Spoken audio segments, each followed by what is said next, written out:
मागील तासाला आपण लॉजिकल इक्विव्हॅलन्सेस यावर आधारित एक्झाम्पल्स बघितले आणि स्टेटमेंट पॅटर्न म्हणजे काय हेही आपण बघितलं होतं. स्टेटमेंट पॅटर्नमध्ये 3 प्रकार असतात. एक टॉटॉलॉजी, 2 कॉन्ट्रॅडिक्शन आणि 3 कॉन्टिजन्सी. तर त्यावर आधारितही माहिती आपण यापूर्वी बघितलेली आहे. ह्या ठिकाणी हे जे एक्झाम्पल 3 आहे तर ह्या एक्झाम्पल 3 मध्ये using truth tables examine whether each of the following statements is a tautology, contradiction or contingency. तर इथे खाली काही स्टेटमेंट दिलेले आहेत. ह्या स्टेटमेंटमध्ये आपल्याला स्टेटमेंट पॅटर्न ओळखायचा आहे की कुठल्या प्रकारचा स्टेटमेंट पॅटर्न आपल्याला इथे मिळतो हे आपण बघू. तर त्या अगोदर टॉटॉलॉजी म्हणजे काय, तर जेव्हा आपल्याला स्टेटमेंट पॅटर्नमधील सर्वच्या सर्व ट्रूथ व्हॅल्यू हे टी मिळतात तेव्हा त्या स्टेटमेंट पॅटर्नला आपण टॉटॉलॉजी म्हणतो. जर आपल्याला स्टेटमेंट पॅटर्नमधील सर्वच्या सर्व व्हॅल्यू जर यप मिळत असतील तर आपण त्या स्टेटमेंट पॅटर्नला कॉन्ट्रॅडिक्शन म्हणत असतो. आणि जर स्टेटमेंट पॅटर्नच्या काही व्हॅल्यूज ह्या टी असतील आणि काही यप असतील तर त्याला आपण कॉन्टिजन्सी स्टेटमेंट पॅटर्न म्हणत असतो. तर इथे ह्या ठिकाणी काही एक्झाम्पल्स सोडून दिलेले आहेत. तर आपण नेहमीप्रमाणेच इथेही ट्रूथ टेबल्स कन्सिडर करणार आहोत. नेहमीप्रमाणेच आपण इथे ट्रूथ टेबल तयार केल्यानंतर शेवटचा जो कॉलम आहे तो स्टेटमेंट पॅटर्नचा असतो आणि ह्या स्टेटमेंट पॅटर्नसाठी तुम्हाला शेवटच्या कॉलममध्ये जे व्हॅल्यूज आलेल्या आहेत त्यावरून स्टेटमेंट पॅटर्न ओळखता येतो. आता ह्या पहिल्या एक्झाम्पलमध्ये बघा की स्टेटमेंट पॅटर्न दिलेला आहे P and Q and in second bracket negation P or negation Q. आणि ट्रूथ टेबल प्रिपेअर केल्यानंतर लास्ट कॉलममधील व्हॅल्यूज जर बघितल्या तर सर्वच्या सर्व व्हॅल्यूज जे आहेत त्या आपल्याला इथे यप यप यप यप अशा पद्धतीने मिळतात इथे ह्या ठिकाणी. आणि म्हणून ह्या स्टेटमेंट पॅटर्नला आपण कॉन्ट्रॅडिक्शन असं म्हणतो. तर नेहमीप्रमाणे ट्रूथ टेबल प्रिपेअर केल्यानंतर शेवटी आन्सर लिहिताना आपल्याला लिहिता येईल all the truth values in the last column are F and therefore given statement pattern is contradiction. इथे या ठिकाणी बघा त्यांनी आन्सर दिलेला आहे इथे दिस इज कॉन्ट्रॅडिक्शन. त्यानंतर सेकंड जर एक्झाम्पल बघितलं तर सेकंड एक्झाम्पलसाठी सुद्धा जर ट्रूथ व्हॅल्यू लास्ट कॉलममधल्या ट्रूथ व्हॅल्यू बघितल्या तर तिथे आपल्याला काही ट्रूथ व्हॅल्यू टी आणि काही यप दिसत आहेत. इथे बघा टी यप टी टी टी यप टी टी अशा पद्धतीने व्हॅल्यूज आहे. तर इथे 3 व्हॅल्यूज टी आहे आणि 1 यप आहे. म्हणजेच some values are T and some values are F. अशा पद्धतीने जर टी आणि यप दोन्ही व्हॅल्यूज जर त्या लास्ट कॉलममध्ये जर दिसत असतील तर तो जो स्टेटमेंट पॅटर्न असतो त्याला आपण कॉन्टिजन्सी असं म्हणत असतो. All the truth values in last column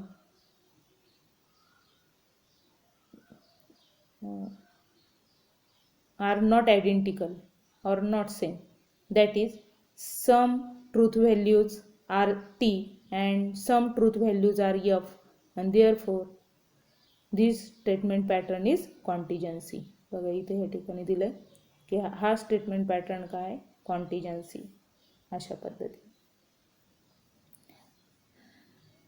त्याच्यानंतर तिसरं जर एक्झाम्पल बघितलं तर तिसऱ्या एक्झाम्पलमध्ये सुद्धा तुम्हाला काही व्हॅल्यूज टी आणि काही एफ दिसत आहेत, आणि म्हणून इथे सुद्धा given statement pattern is contingency. आणि फोर्थ वन टेबलमध्ये सुद्धा त्याच पद्धतीने प्रिपेअर केलेलं आहे. फक्त इथे पी क्यू आर ही 3 स्टेटमेंट असल्यामुळे आपल्याला 8 कंडिशन घ्याव्या लागल्या, आणि नेहमीप्रमाणेच आपण मग ट्रूथ टेबल फाइंड आउट केला, आणि स्टेटमेंट पॅटर्नच्या लास्ट कॉलममधील ट्रूथ व्हॅल्यूज जर बघितल्या तर सर्वच्या सर्व ट्रूथ व्हॅल्यूज हे आपल्याला इथे टी दिसत आहेत. आणि जर सर्वच्या सर्व ट्रूथ व्हॅल्यू जर टी असतील तर आपण त्या स्टेटमेंट पॅटर्नला काय म्हणणार आहोत, टॉटॉलॉजी. बघा इथे सर्वच्या सर्व ट्रूथ व्हॅल्यूज काय दिसत आहेत तुम्हाला, टी दिसत आहेत, आणि म्हणून हा दिलेला स्टेटमेंट पॅटर्न जो आहे तो tautology. All the truth values in the last column are T and therefore given statement pattern is tautology. तर ह्या पद्धतीचे जे काही एक्झाम्पल्स एक्झरसाइजमध्ये दिलेले आहेत, म्हणजे बघा इथे ह्या ठिकाणी एक्झरसाइज 1.2 मधील तुम्ही आता क्वेश्चन 2 सोडवलेलाच असेल. लॉजिकल इक्विव्हॅलन्सेसवर आधारित एक्झरसाइज आहे, आणि क्वेश्चन 3 जो आहे तो ह्या स्टेटमेंट पॅटर्नवर आधारित आहे. तर प्रॅक्टिससाठी हा क्वेश्चन नंबर 3 मधील काही एक्झाम्पल्स तुम्ही सोडू शकता, आणि त्या स्टेटमेंट पॅटर्नमधील जो फरक आहे, टॉटॉलॉजी, कॉन्ट्रॅडिक्शन, कॉन्टिजन्सी, हे तुम्ही सहज फाइंड आउट करू शकता. तर क्वेश्चन 3 हा तुम्ही स्वतः प्रॅक्टिस करून बघा, सहज जमेल. त्यानंतर आपण पुढील टॉपिककडे वळू. पुढचा टॉपिक आहे quantifiers, quantified statements, duals, negation of compound statements, converse, inverse and contrapositive of the implication statements किंवा गिवन कंडिशनल स्टेटमेंट्स. तर इथे सुरुवातीला आपण बघणार आहोत. आता याच्यामध्ये हे सगळे टॉपिक सेपरेट आहे. अगोदर आपण क्वांटिफायर्स आणि क्वांटिफाईड स्टेटमेंट यांचा अभ्यास करू. नंतर आपण ड्युएल्स, हा 2 मार्कांसाठीचा टॉपिक आहे. 2 मार्कांचे एक्झाम्पल साधारणपणे याच्यावर विचारले जातात. त्यानंतर पुढचा जो टॉपिक आहे निगेशन ऑफ कंपाउंड स्टेटमेंट्स. तर आपण जे सुरुवातीला 5 ट्रूथ टेबल्स बघितलेत, तर ते 5 कंपाउंड स्टेटमेंट्ससाठी होते, आणि त्या 5 कंपाउंड स्टेटमेंटसाठीचे जे काही निगेशन आहे ते निगेशन आपण या टॉपिकमध्ये बघणार आहोत. आणि शेवटचा जो टॉपिक आहे तो converse, inverse and contrapositive of implication म्हटलं आहे. तर इम्प्लिकेशन म्हणजेच कंडिशनल स्टेटमेंट. जेव्हा तुम्हाला एखादं कंडिशनल स्टेटमेंट दिलेलं असतं, कंडिशनल स्टेटमेंट म्हणजे काय, तर ते स्टेटमेंट इफ देनने जोडलेलं असतं. इफ पी देन क्यू ह्या फॉर्ममध्ये ते असतं. पी आणि क्यू हे जर स्टेटमेंट असतील तर इफ पी देन क्यू या फॉर्ममधलं स्टेटमेंट जेव्हा तुम्हाला दिलेलं असतं तेव्हा त्या स्टेटमेंटसाठी तुम्ही त्याचा कॉन्व्हर्स, इनव्हर्स आणि कॉन्ट्रापॉझिटिव्ह फाइंड आउट करू शकता. तर याच्यावर आधारित तुम्हाला 3 मार्कांचं एक्झाम्पल विचारलं जाऊ शकतं. तर सुरुवातीला आपण बघणार आहोत क्वांटिफायर्स अँड क्वांटिफाईड स्टेटमेंट्स. तर क्वांटिफायर्स कशाला म्हणायचं आणि क्वांटिफाईड स्टेटमेंट म्हणजे काय याचा अभ्यास आपण इथे करू. इथे बघा फॉर एक्झाम्पल दिले आहे, पी आणि क्यू स्टेटमेंट्स दिले आहेत ह्या ठिकाणी. इथे हे पी स्टेटमेंट आहे, हे पी आणि हे क्यू स्टेटमेंट दिलेलं आहे. पी स्टेटमेंट इथे काय दिलं आहे तर there exist an even prime number in the set of natural numbers.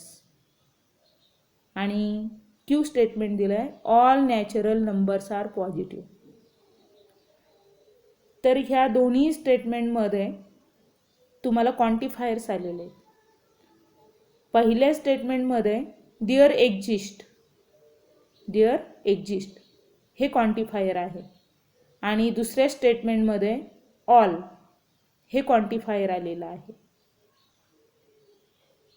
तर आता तुमच्या लक्षात आलं असेल की क्वांटिफायर्स कशाला म्हणायचे. तर इथे दोन प्रकारचे क्वांटिफायर्स आपल्याला यूज करायचे आहेत किंवा बघायचे आहेत. ते म्हणजे देअर एक्झिस्ट आणि फॉर ऑल, किंवा नुसतं स्टेटमेंट असेल तर त्याच्यात ऑल आलेलं असेल. तर इथे ह्या ठिकाणी जेव्हा देअर एक्झिस्ट हे क्वांटिफायर यूज केलेलं असतं तेव्हा त्या क्वांटिफायरला एक्झिस्टेन्शियल क्वांटिफायर असं म्हटलं जातं. देअर एक्झिस्ट ह्या क्वांटिफायरला एक्झिस्टेन्शियल क्वांटिफायर असं म्हटलं जातं. आणि फॉर ऑल किंवा नुसतं ऑल असेल तर त्या क्वांटिफायरला युनिव्हर्सल क्वांटिफायर असं म्हटलं जातं. एक्झिस्टेन्शियल क्वांटिफायर आणि युनिव्हर्सल क्वांटिफायर बघा ह्या ठिकाणी दिलं आहे. देअर एक्झिस्टला म्हटलं जातं एक्झिस्टेन्शियल क्वांटिफायर आणि युनिव्हर्सल क्वांटिफायरला फॉर ऑल ह्या क्वांटिफायरला म्हटलं जातं युनिव्हर्सल क्वांटिफायर. मग देअर एक्झिस्ट याच्यासाठी सिम्बॉल अशा पद्धतीने असतो बघा. देअर एक्झिस्ट इथे या ठिकाणी दिलेला आहे. एक्झिस्टेन्शियल क्वांटिफायर जो आहे त्याचा सिम्बॉल आहे देअर एक्झिस्ट आणि युनिव्हर्सल क्वांटिफायर साठी सिम्बॉल आहे फॉर ऑल. इथे ह्या ठिकाणी दिलेला आहे फॉर ऑल. तर आता तुमच्या लक्षात आलं असेल दोन पद्धतीचे क्वांटिफायर्स असतात. एक म्हणजे एक्झिस्टेन्शियल क्वांटिफायर आणि दुसरं युनिव्हर्सल क्वांटिफायर. मग एक्झिस्टेन्शियल क्वांटिफायर कशाला म्हणायचं तर देअर एक्झिस्ट. मग ते इन वर्ड्स असेल किंवा इन सिम्बॉल असेल, सिम्बॉलिक फॉर्म असेल तर त्याला म्हणायचं एक्झिस्टेन्शियल क्वांटिफायर.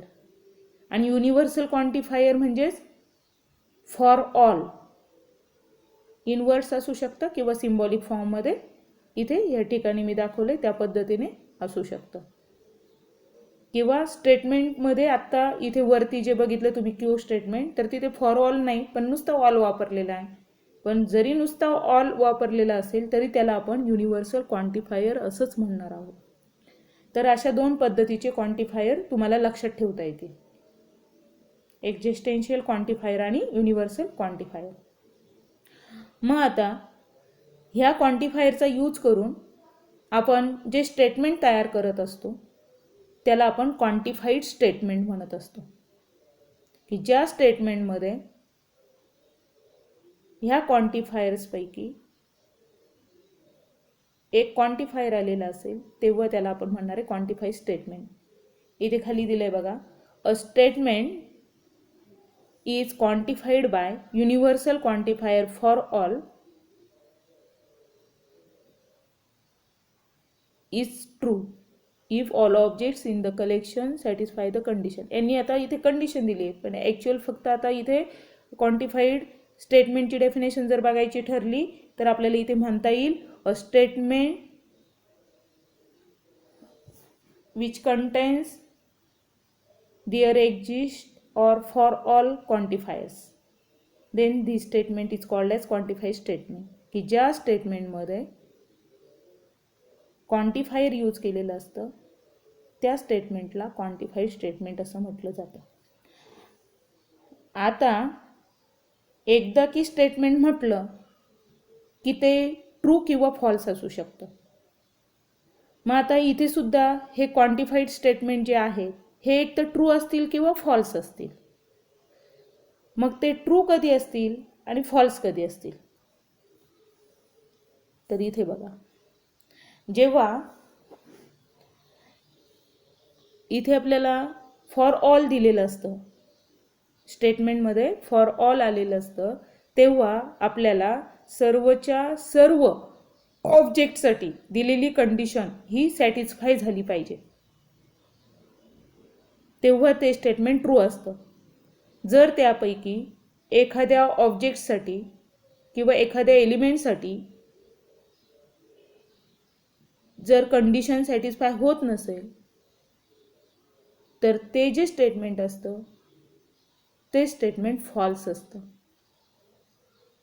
फॉर ऑलसाठी. आणि त्याचप्रमाणे जर एखाद्या क्वांटिफाय स्टेटमेंटमध्ये देअर एक्झिस्ट हे क्वांटिफायर यूज केलेलं असेल तर देअर एक्झिस्टचा अर्थ काय होतो, तर at least one of the objects from the given collection which satisfy the given condition. म्हणजेच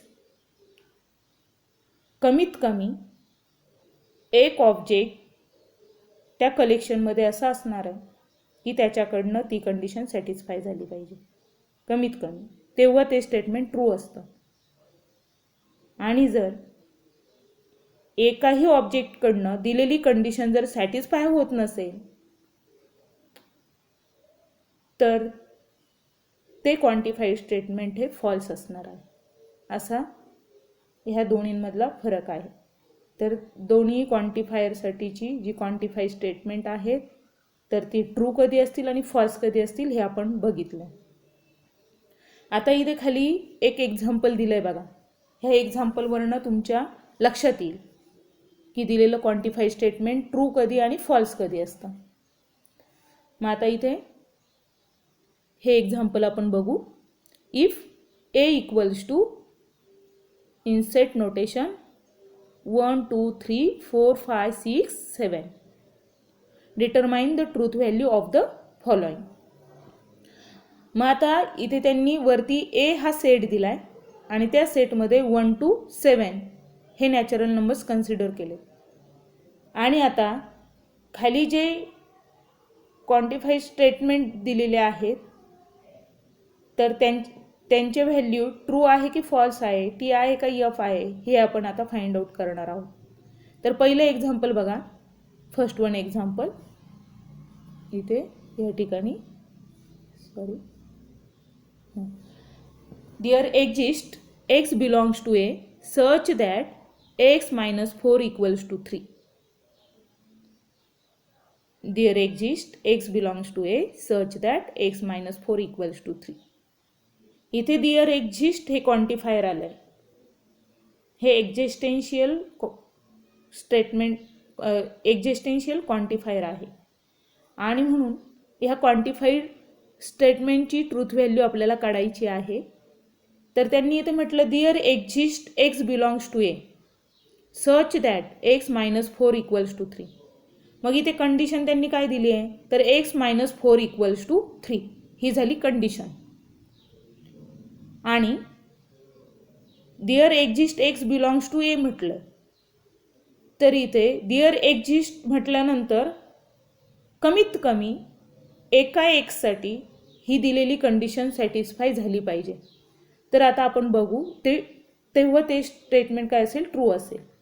तर आता इथे बघा एक्सच्या व्हॅल्यूज आपण इथे सेट एमध्ये जे काही नंबर्स दिलेत ते नंबर्स टाकून बघा.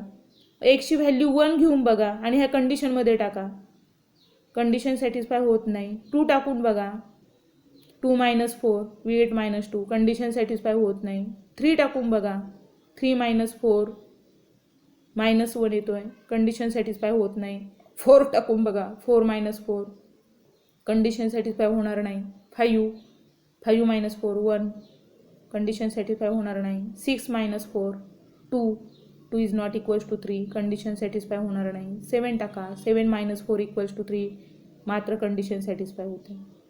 पण इथे जर क्वांटिफायर देअर एक्झिस्ट आलेला असेल तर आपल्याला कमीत कमी एका ऑब्जेक्टसाठी कमीत कमी एका एलिमेंटसाठी जी दिलेली कंडिशन असते ती सॅटिस्फाय झाली पाहिजे.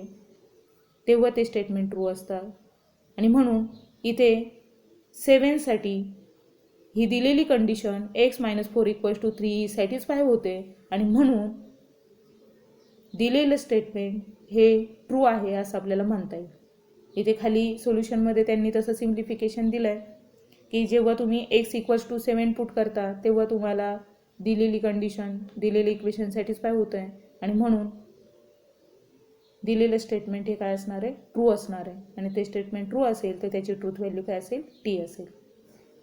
ट्रूथ व्हॅल्यू म्हटलं की ट्रूथ व्हॅल्यू टी असते आणि ते स्टेटमेंट ट्रू की फॉल्स ह्या अगोदर सांगून त्याची ट्रूथ व्हॅल्यू टी किंवा एफ इथपर्यंत जाऊन पोहोचायचं असतं ट्रूथ व्हॅल्यू विचारलेली असल्यानंतर. त्यानंतर second, for all x belongs to A x+1 > 3.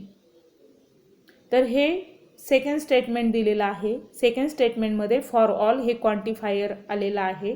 जर फॉर ऑल असेल तर there must be given condition satisfied by all the objects, all the elements. तिथे फॉर ऑलसाठी काय आहे तर दिलेली कंडिशन ही प्रत्येक ऑब्जेक्टसाठी प्रत्येक एलिमेंटसाठी व्हॅलिड असली पाहिजे, सॅटिस्फाय झालं पाहिजे, तरच आपल्याला दिलेलं स्टेटमेंट ट्रू आहे असं म्हणता येतं. मग आता ह्या ठिकाणी आपण बघू फॉर ऑल म्हणजे आपल्याला आता एक्सच्या प्रत्येक व्हॅल्यूला x+1 > 3 ही कंडिशन सॅटिस्फाय होते का हे आपण अगोदर आजमावून बघू. मग x=1 पुट करा. 1 + 1 > 3. 2 is greater than or equals to 3. This is not true. 2 is not greater than 3 and 2 not equals to 3. 2 हा 3 बरोबर पण असणार नाही आणि 2 हा 3 पेक्षा मोठाही नाही आणि म्हणून x=1 कडनं कंडिशन सॅटिस्फाय होत नाही. मग बाकीच्या कंडिशन आपल्याला बघण्याची गरजच नाही, कारण आपल्याला सर्वच्या सर्व ऑब्जेक्टसाठी सर्वच्या सर्व एलिमेंटसाठी दिलेली कंडिशन सॅटिस्फाय होणं गरजेचं असतं, तेव्हाच ते स्टेटमेंट ट्रू असतं. आणि म्हणून ह्या ठिकाणी हे दिलेलं स्टेटमेंट कसं असेल तर फॉल्स असेल, कारण x=1 साठी ते ट्रू नाही आहे. Therefore truth value of the given statement is F. हे स्टेटमेंट काय फॉल्स आहे म्हणून त्याची ट्रूथ व्हॅल्यू असेल एफ. त्याच्यानंतर थर्ड वन जे एक्झाम्पल आहे त्याच्यामध्ये for all x belongs to A comma 8 - x <= 7. इथे सुद्धा फॉर ऑल आलंय म्हणजे आपल्याला एक्स बिलॉंग्स टू ए च्या ठिकाणी एक्सच्या व्हॅल्यूज सर्व व्हॅल्यूजसाठी ही दिलेली कंडिशन म्हणजेच 8 - x <= 7 ही सॅटिस्फाय झाली पाहिजे, तरच ते स्टेटमेंट ट्रू असेल, अदरवाईज इट इज फॉल्स. मग आता एक्सचे व्हॅल्यू टाकून बघा 1 2 3 4 अप टू 7 पर्यंत. कंडिशन प्रत्येक ऑब्जेक्टसाठी प्रत्येक एलिमेंटसाठी सॅटिस्फाय झाली पाहिजे. तर आता इथे 1 जर टाकला तर 7 <= 7. तर इथे <= एक तर लेस दॅन पाहिजे किंवा इक्वल्स टू पाहिजे, तर एक कंडिशन सॅटिस्फाय होते म्हणजे 1 साठी होते. 2 टाकून बघा 2 - x 8 - 2 <= 7. तर 6 <= 7. तर याच्यामध्ये सुद्धा एक कंडिशन सॅटिस्फाय होते <= एक तर लेस पाहिजे नाही तर लेस पाहिजे किंवा इक्वल पाहिजे, तर 6 इज ऑलवेज <7. म्हणजे 2 साठी सुद्धा सॅटिस्फाय होते. 3 साठी होते का तर 8 - 3 वी गेट 5. 5 is always <7. त्यानंतर 4 साठी 8 - 4 <7. 4 इज ऑलवेज <7. त्यानंतर 5 साठी बघा 3 8 - 5 3 and 3 इज <7. त्यानंतर 6 साठी बघा 8 - 6 we get 2 2 is <7. Therefore condition is satisfied. त्यानंतर 7 टाका 8 - 7 1 1 is <7. 1 is less than 7 and therefore given condition is satisfied by all the elements in of set A. एमधील प्रत्येक एलिमेंटसाठी किंवा एमधील प्रत्येक नंबरसाठी दिलेली कंडिशन सॅटिस्फाय होते आणि म्हणून ए जे दिलेलं स्टेटमेंट आहे थर्ड वन स्टेटमेंट ते कसं आहे ट्रू आहे आणि म्हणून त्याची ट्रूथ व्हॅल्यू काय असेल टी असेल. म्हणजे सर्वच्या सर्व एलिमेंटसाठी एमध्ये जे काही एलिमेंट्स होते 1 to 7 तर प्रत्येकासाठी दिलेली कंडिशन सॅटिस्फाय होते आणि म्हणून दिलेलं स्टेटमेंट कसं आहे ट्रू आहे. It is true. त्यानंतर fourth one, there exist x belongs to A such that X plus 8 equals to 16. There exist म्हणजे कमीत कमी एका एक्सच्या व्हॅल्यूसाठी किंवा एमधल्या एका एलिमेंटसाठी आपल्याला ही condition X plus 8 equals to 16 satisfy झाली तर ते स्टेटमेंट ट्रू असेल. मग आता टाकून बघा, एक्सची किंमत 1 टाका तर 1 + 8 9 इज नॉट इक्वल्स टू 16 9. 2 टाका 8 + 2 10 इज नॉट इक्वल्स टू 16. 3 टाका, त्यानंतर 4 टाका, नंतर 5 टाका, 6 टाका, 7 टाका. तर एकाही एलिमेंटसाठी दिलेलं स्टेटमेंट ट्रू नाही आहे आणि म्हणून ह्या स्टेटमेंटची ट्रूथ व्हॅल्यू असेल एफ. दिलेलं स्टेटमेंट फॉल्स आहे आणि म्हणून ट्रूथ व्हॅल्यू याची असेल F. There is no x in A, no element in A which satisfies the condition x plus 8 equals to 16 and therefore given statement is false and its truth value is f. अशा पद्धतीने आपण ह्या values find out करू शकतो. तर ह्या पद्धतीचे जे काही एक्झाम्पल्स आहेत ते एक्झाम्पल्स तुम्हाला बघता येतील आणि याच्यामध्ये आणखी एक फरक आपल्याला लक्षात ठेवता येईल. त्याचा यूज आपल्याला नंतर पुढे आहे. जेव्हा आपण negation of the compound statement बघतो तर तिथे आपण निगेशन ऑफ क्वांटिफाईड स्टेटमेंटसुद्धा बघणार आहोत. तर त्यासाठी आपल्याला हे क्वांटिफाईड स्टेटमेंट जे आहेत तर ते व्यवस्थित लक्षात ठेवावे लागतील. तर इथे फक्त एक गोष्ट लक्षात घ्या की फर्स्ट आणि फोर्थ एक्झाम्पलमध्ये बघा, फर्स्ट आणि फोर्थ एक्झाम्पलमध्ये देअर एक्झिस्ट हे क्वांटिफायर जेव्हा यूज केलेलं आहे तेव्हा तिथे कंडिशन जोडताना सच दॅट वापरलं आहे. देअर एक्झिस्ट असेल तर काय वापरावं लागतं, सच दॅट. आणि सेकंड आणि थर्ड जर बघितलं तर ते फॉर ऑल क्वांटिफायर असणारे स्टेटमेंट आहे आणि तिथे कंडिशन जोडताना फक्त आपण तिथे काय टाकतोय तर कॉमा टाकतो. हा फरक आपल्याला लक्षात ठेवावा लागेल. जेव्हा फॉर ऑल येईल तेव्हा तिथे आपल्याला कॉमा करून पुढे कंडिशन लिहावी लागेल आणि जेव्हा देअर एक्झिस्ट क्वांटिफायर असेल तेव्हा कंडिशन जोडण्यासाठी सच दॅट यूज करावं लागतं. कारण तुम्ही जेव्हा निगेशन बघणार आहात तर फॉर ऑल जर असेल तर त्याचं निगेशन स्टेटमेंट देअर एक्झिस्टमध्ये कन्वर्ट करावं लागतं आणि जर देअर एक्झिस्ट क्वांटिफायर आलेलं असेल तर त्या क्वांटिफाईड स्टेटमेंटचं निगेशन स्टेटमेंट करताना तिथे तुम्हाला फॉर ऑल हे टाकावं लागेल. देअर एक्झिस्ट तिथे फॉर ऑल आणि फॉर ऑलच्या तिथे देअर एक्झिस्ट. आणि जेव्हा तुम्ही फॉर ऑल टाकत असता तेव्हा तिथे सच दॅट येणार नाही आणि जेव्हा देअर एक्झिस्ट तुम्ही क्वांटिफायर घेता तेव्हा तुम्हाला कंडिशन ही सच दॅटने जोडावी लागते. अशा पद्धतीने हे जे स्टेटमेंट आहे ते तुम्हाला लक्षात ठेवता येतील. त्यानंतर पुढचा जो टॉपिक आहे तो ड्युएल्स.